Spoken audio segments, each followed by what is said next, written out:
Anda kembali bersama kami di Forum Christian. Kami masih bicara soal Pancasila sebagai pemersatu bangsa. Pak Karyono tadi sebelum jeda saya sampaikan bahwa saat ini tuh ruang digital kita seperti pintu besar yang terbuka lebar, semuanya bisa masuk.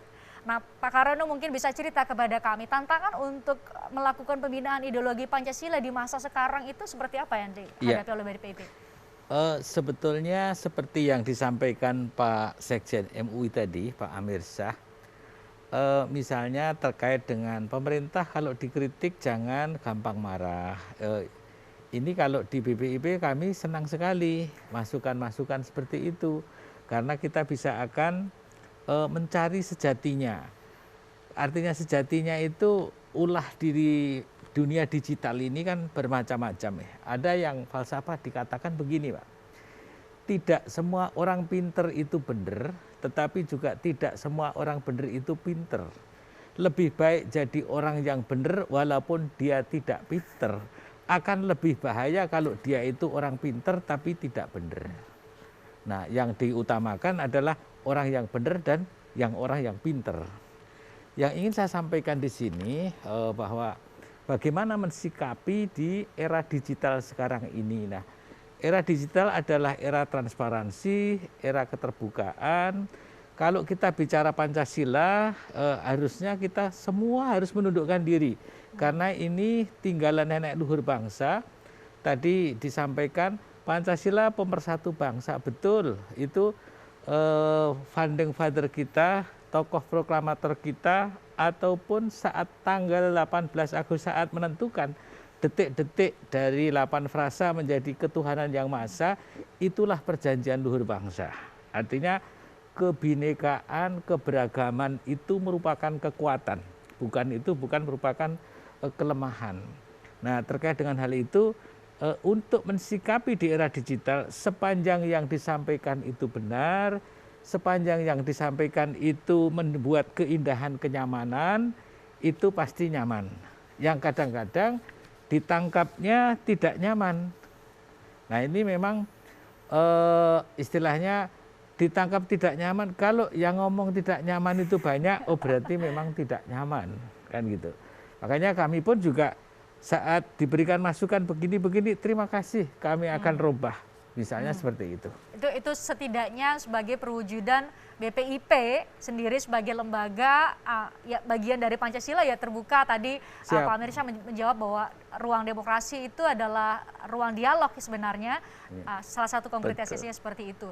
Kami coba tayangkan ini cuplikan pidato Ketua Dewan Pengarah BPIP Profesor Dr. Honoris Causa Haja Megawati Soekarno Putri yang mengingatkan kita semua tadi dalam konteks yang saya katakan, ruang publik kita, ruang digital begitu terbuka lebar, jangan sampai kemudian ini menjadi ancaman bagi ideologi kita. Ideologi yang telah terbukti membuat kita bertahan, Indonesia tetap ada puluhan tahun hingga saat ini. Kita dengarkan berikut ini. Kalau kita merubah ideologi kita dengan ideologi lain, saya bilang pasti negara kita ambruk. Tidak ada namanya negara kesatuan Republik Indonesia. Tidak ada namanya Bhinneka Tunggal Ika. Bermacam-macam tapi satu jua. Pandemi ini akan membuka hal-hal yang belum terbuka.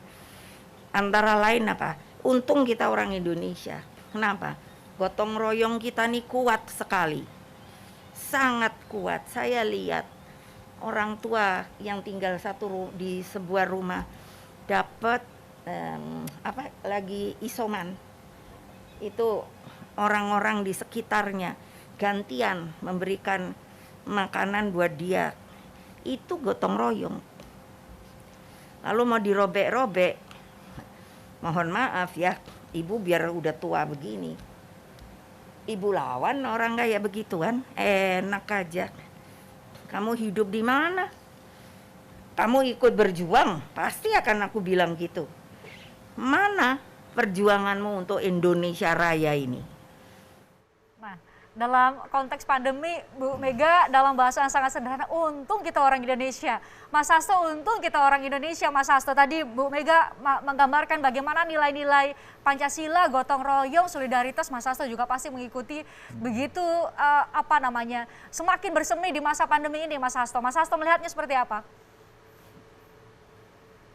Ya, kami juga melihat hal yang sama. Kebetulan tadi saya sebelum acara ini berdiskusi juga dengan Pak Amir Syah, Sekjen MUI, yang juga melihat bagaimana fenomena gotong royong dan khususnya desa saat ini juga relatif bisa bertahan, di kota-kota bisa bertahan karena semangat gotong royong. Gotong royong adalah saripati dari Pancasila itu, sehingga dengan jiwa gotong royong berdasarkan prinsip kekeluargaan yang kuat membantu yang lemah, dan kemudian terbangun suatu rasa solidaritas ketika kita menghadapi pandemi dan saling tolong-menolong. Itu yang nampak dan itulah yang menjadi semangat kita. Dan dari salah satu survei yang dilakukan oleh lembaga internasional itu juga menunjukkan bahwa di tengah pandemi Indonesia justru membuat prestasi dengan negara dengan indeks gotong royong tertinggi di dunia. Ini tentu saja membanggakan kita dan membuktikan bagaimana Pancasila sungguh hidup dan mengakar dalam seluruh kehidupan bangsa. Gotong royong ini juga memungkinkan Indonesia menjadi pemimpin di antara bangsa-bangsa di dunia. Kalau tadi ada yang mengatakan bahwa di tengah pandemi ini bagaimana Pancasila tetap menjadi lead star yang dinamis, itu terbukti betul.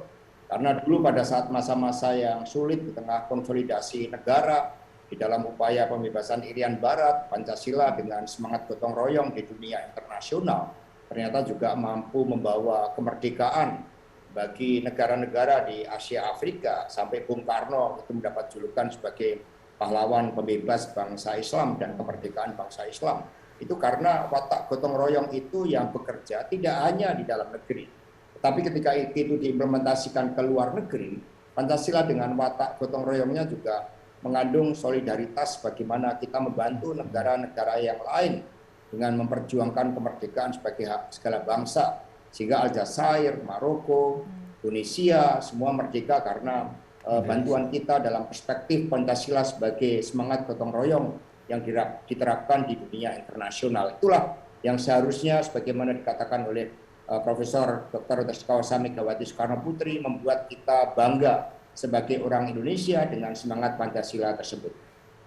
Pak Amir Syah, Anda juga melihatnya demikian, nilai kita ini yang membuat kita bertahan di tengah berbagai cobaan, termasuk pandemi COVID-19 saat ini. Ya, jadi setiap bangsa memang belajar dari begitu banyak tantangan, gangguan, hambatan, bahkan ancaman yang dihadapi ya. Nah, pelajaran berharga itu membuat kita bermasyarakat, berbangsa, bernegara semakin dewasa ya, termasuk para pemimpin bangsa, elit politik kita, yaitu untuk senantiasa mampu bahu-membahu, bergotong royong, sehingga bangsa ini menurut saya akan tetap survive ya, tidak mungkin mengalami satu degradasi tatkala kita segenap anak bangsa bahu-membahu, peduli ya, sehingga terhindar dari perpecahan, terhindar dari sikap yang tidak mau tahu ya.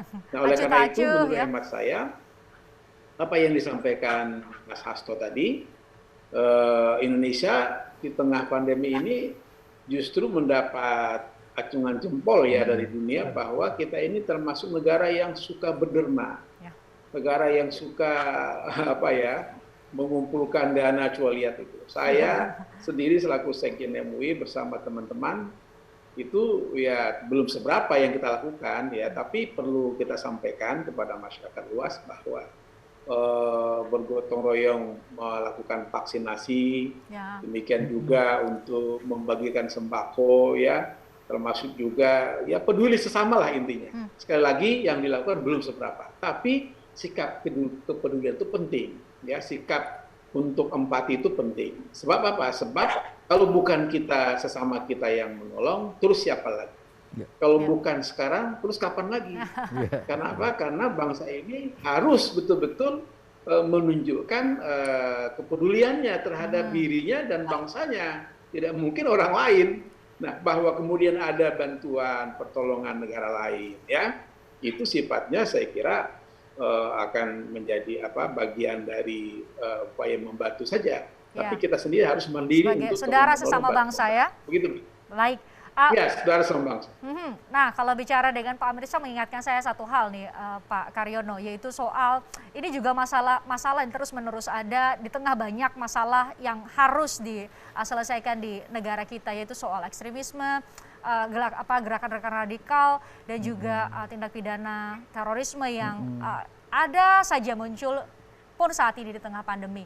Nah, bagaimana sebenarnya internalisasi Pancasila bisa melawan semua itu? Kami akan berbincang lebih lengkap dengan 3 narasumber yang bergabung di Forum Christian sesaat lagi.